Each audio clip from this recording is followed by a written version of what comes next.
Hello my friend, let's do a reading wrap up. I'm literally moving in 2 days, so this is where we're filming today because all of the other places I normally film are full of boxes or are packed up. Also, I felt like doing a bit of a book haul because I have a few packages of books that came in. One of them is a pre-order and one of them is some books I ordered using credits and a gift card that I received quite a few months ago. So I finally splurged and used that. So if that sounds like something you're interested in, stick around. By the way, what's up everyone? If you're new here, my name's Elise. If you're not new, welcome back. It's great to see you again. Let's talk about the books I read in May. So here are a few that I read for no particular reason, just because I didn't have a video coming up or in mind for them. Daughter of the Pirate King by Trisha Levenseller. I'm actually so glad I picked this up. I just picked it up randomly when my family went to the coast because I thought it would be kind of like a fun coastal read, and I had thought about doing a reading vlog. I didn't, but I'm not mad that I picked this up. This is about Alosa,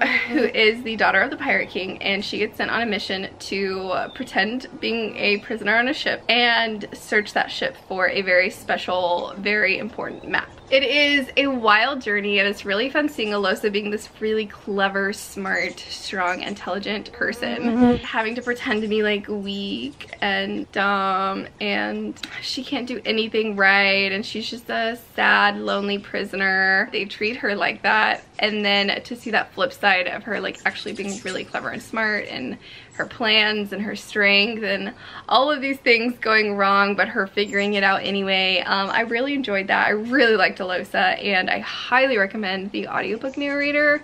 She did such a fantastic job of bringing these characters to life, especially Alosa and her personality, her sassiness, her wittiness, her confidence. I just loved this book, and the narrator just really added an extra layer of enjoyment for me. So I think I'm gonna give this a 4.25 star. I'm excited for the second book in the series. Oh, and there's a bit of a twist about halfway through the book that I did not see coming. I probably should have, but I didn't see it coming, and that was really cool. I really liked that twist. Another book that I read just for enjoyment, I Married a Lizardman by Regine Abel. I actually reread this book. It is the first book in the Primating Agency. I love this series so much that I now own the ebooks of all of the series, and I own a handful of the audiobooks, and eventually I plan to own all of the audiobooks because that's kind of what I do with series that I love. I read them in all formats. So I reread this one, and I listened and read the ebook. It was just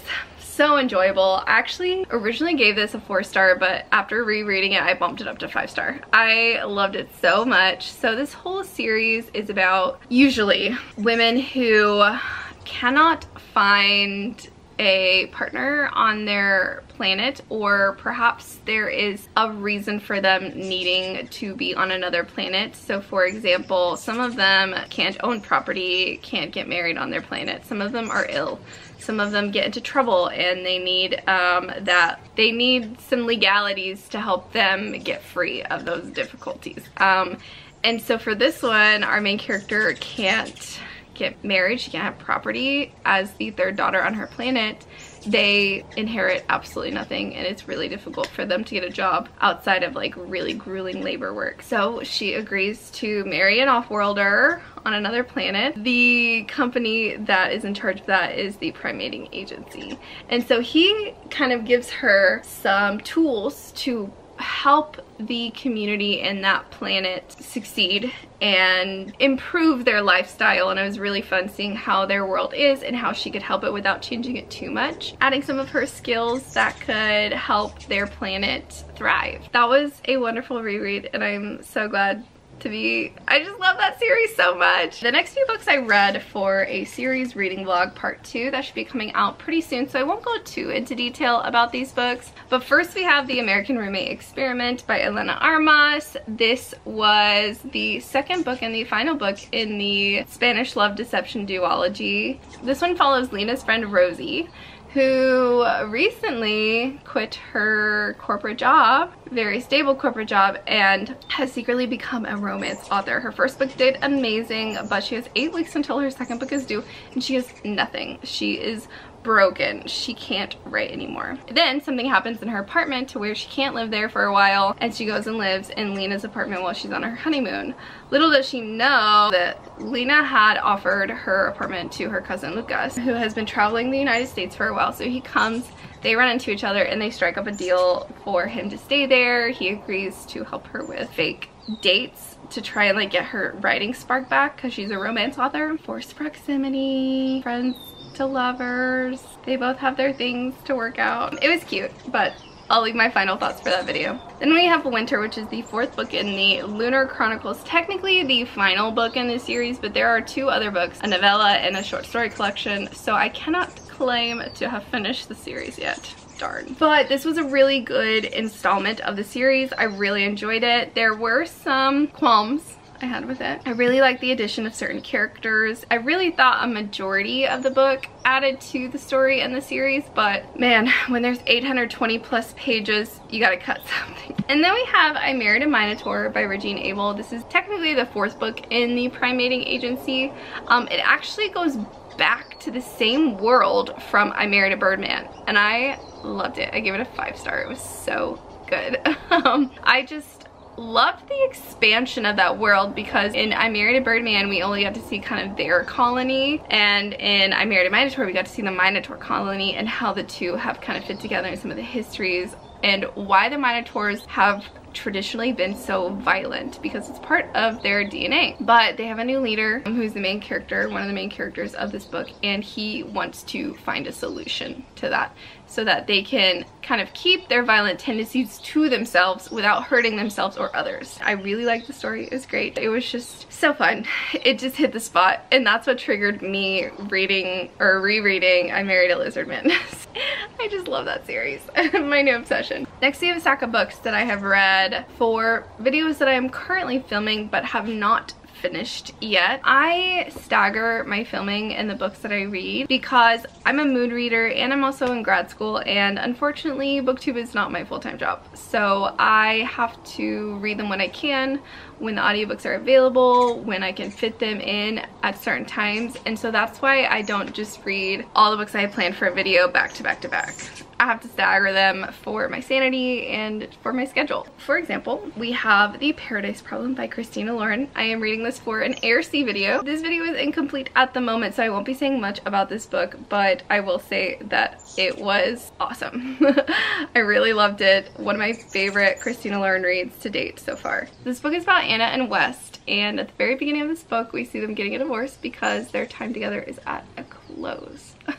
They got married so that they could get really cheap, affordable family housing in college. Once they graduate though, they go their separate ways, they get a divorce, and that's that. Well, continue on. Anna's kind of down on her luck. It's been a few years and she wants to be an artist and is having a really tough time. On top of that, her dad is ill and she's been helping pay for his medical bills. Then in comes Liam, also known as West, whose family is convinced that he is married to this mysterious woman that they've never met, and he needs to bring her to his little sister's wedding or else. Turns out Anna and West did not get a divorce, and he needs Anna, pays her very handsomely, to come with him to be his fake wife, even though they're technically married, but she thought they were divorced. It has Crazy Rich Asian vibes, very tropical, very good summer read. Another book that I read for an upcoming video is Mine to Claim by Whit. Whit is one of my friends, and she has written a novella.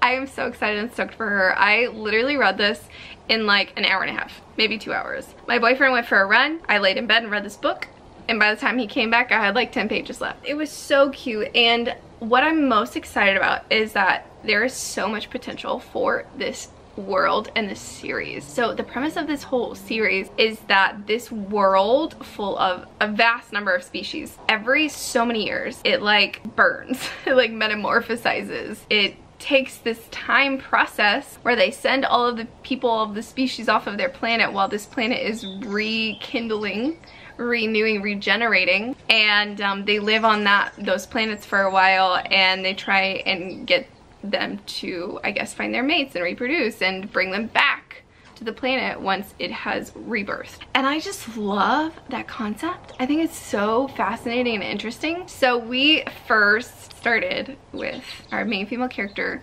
who is a, I'm gonna mess this up, lycanthrope.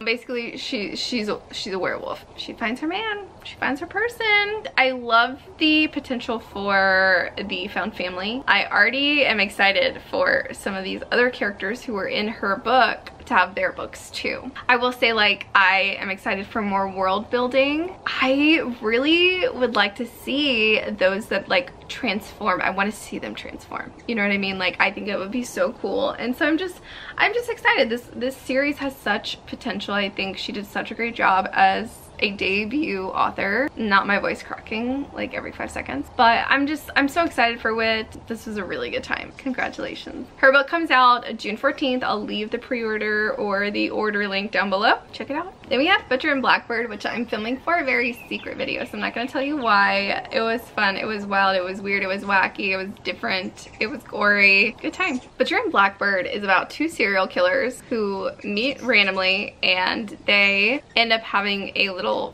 friendly competition to see who can kill someone first, like once a year. The caveat is that they only kill serial killers. So the serial killers kill serial killers. And then there's a romance. It's wild, y'all. Then we have The Wall of Winnipeg and Me by Mariana Zapata, which I'm reading for a sports related video. Loved it. I did not expect to love it so much because so many people said it was such a slow book. And I guess it was in a way, but I love the characters so much that didn't matter to me. Look forward to that vlog coming very soon too. This is a marriage of convenience. Our football player Aiden and Vanessa. So Vanessa used to work as his personal assistant for a while, and he was a grouch, he was a grump, and it was like it was fine. Finally, she saves up enough money for her goals and she quit. He comes back to her like a few months later and is like, I need you, come back. And she's like, no. And he's like, come back. And she's like, absolutely not. He finally confesses like his reason for wanting her back in his life, and he needs his green card. They agreed to a marriage of convenience. This is also Forced Proximity, Grumpy Sunshine. She's an artist. He is a football player. He falls hard. Then we have Bride by Ali Hazelwood. I finally read it. This is one of my most anticipated books of 2024, and I finally got to it. It was fun and entertaining. It let me down a little bit. I think after thinking about this, there were certain pet peeves that I have that, again, they're pet peeves. And so it really has nothing to do with Ali Hazelwood that she included those in her books. That's just really my personal preference. And Ali doesn't know that. Plus, like, I'm one person in a sea of many. But there were a few pet peeves in here, mainly surrounding communication, that I did not like. This book is a marriage of political alliance, forced proximity. He calls her my wife so many times. I'm here for it. It was, like I said, it was fun, it was entertaining, but there was something lacking there for me. The last 4 books that I read, I actually filmed a video, probably one of my favorite videos that I filmed this year to date. I did a 24-hour reading challenge. These are the 4 books that I ended up reading, and wow, I had such a good time reading these books and filming that video. Again, one of my favorite videos that I filmed in a long time, maybe to date. I go really, really into depth about these books, what they're about, how I felt about them, my final thoughts. So I will leave you to that video coming up very soon, but let me give you a quick rundown of what each one is. That's Not My Name is about a girl who wakes up in a ditch, doesn't know her name, goes to the police station. A man claims to be her father, but it just doesn't feel right. It doesn't sit right with her. And then we have a second point of view from a boy whose name is Drew, who is looking for his missing girlfriend because everyone in the town thinks that he killed her. Then we have Yellowface by R.F. Kuang. This is not new to a lot of us, but this is about a woman whose friend dies, who's also an author. She steals her manuscript, edits it, fixes it up, and sells it as her own, and kind of the results and consequences of that. Then we have Heartless by Elsie Silver. This is the second book in the Chestnut Springs series. It's about Daddy Cade, who's a single dad on the ranch, and he needs a nanny for the summer, and that nanny ends up being Summer's best friend, Willa. And then we have City of Bones. I am coming back into my Shadow Hunter era. It is starting, it's happening. And it starts off with City of Bones by Cassandra Clare. Now, if you have a particular reading order recommendation, please let me know. I've seen mixed things, so I would love to know if you've read the series. Please tell me what you think the reading order should be in the comments. I'm about to be lost.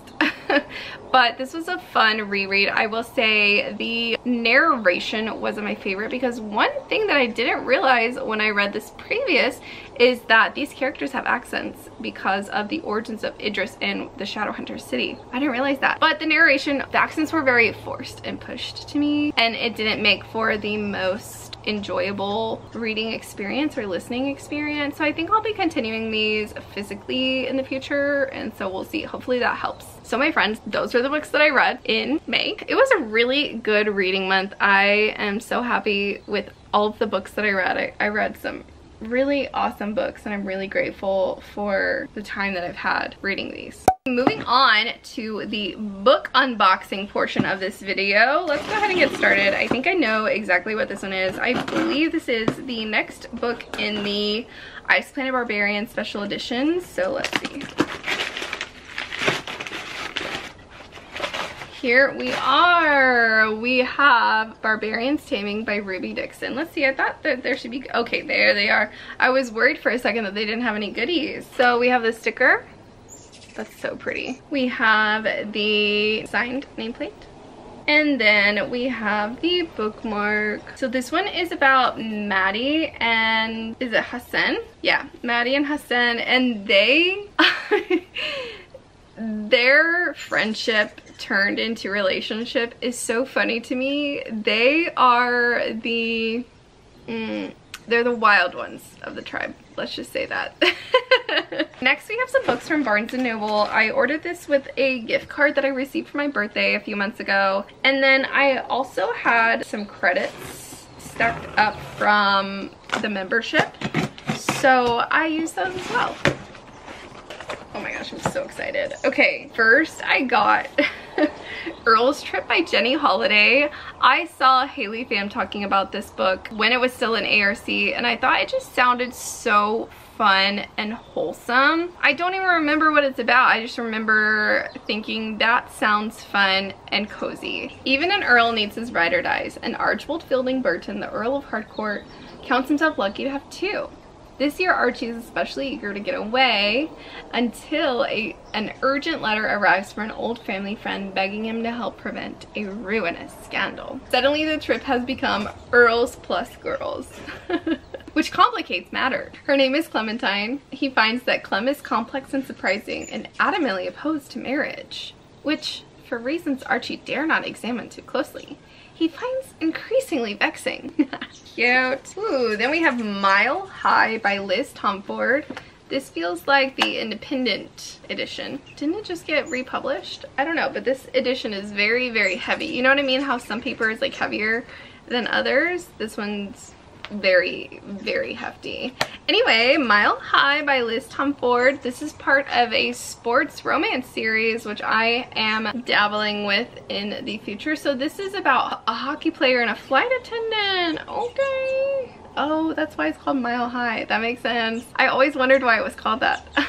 Look at things finally making sense. So we have bad boy hockey player Xander, and his team gets a new flight attendant, Stevie. So she works for them, but she's starting to second guess her promise to herself of never hooking up with an athlete again, no matter how alarmingly tempting he may be.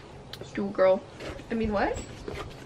Next, we have A Prayer for the Crown Shy by Becky Chambers. I read A Psalm for the Wild Built earlier this year.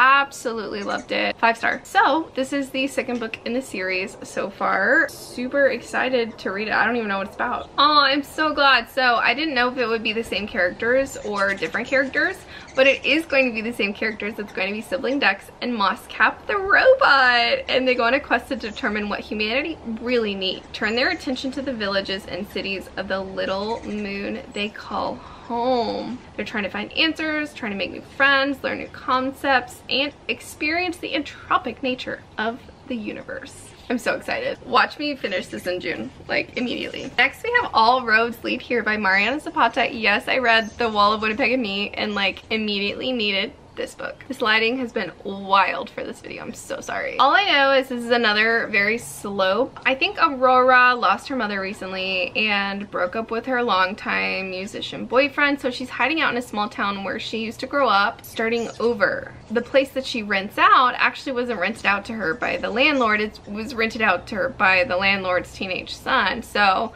the landlord, Tobias, does not trust her, and I guess kind of wants to keep her in check. Next we have If Only You by Chloe Lassay. So where I bought the rest of the series, never got this one in stock.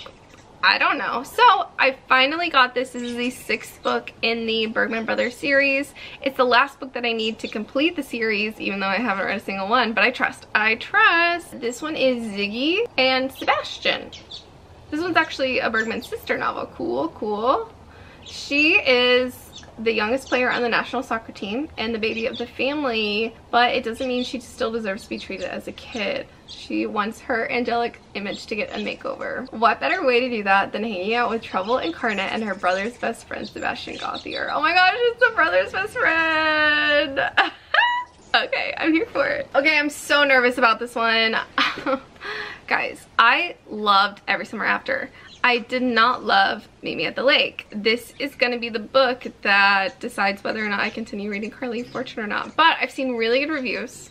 I think it's her highest rated book so far. This Summer Will Be Different by Carly Fortune is a second chance romance, I believe. So Lucy goes to Prince Edward Island with her friend Bridget, where Lucy has gone to this area for a while, always gotten in touch with Felix. They've always kind of like had a moment every time she visited, but I guess this time will be different. When Bridget suddenly flees Toronto a week before her wedding, Lucy drops everything to follow her to the island. Her mission is to help Bridget through her crisis and resist the one man she'll never be able to.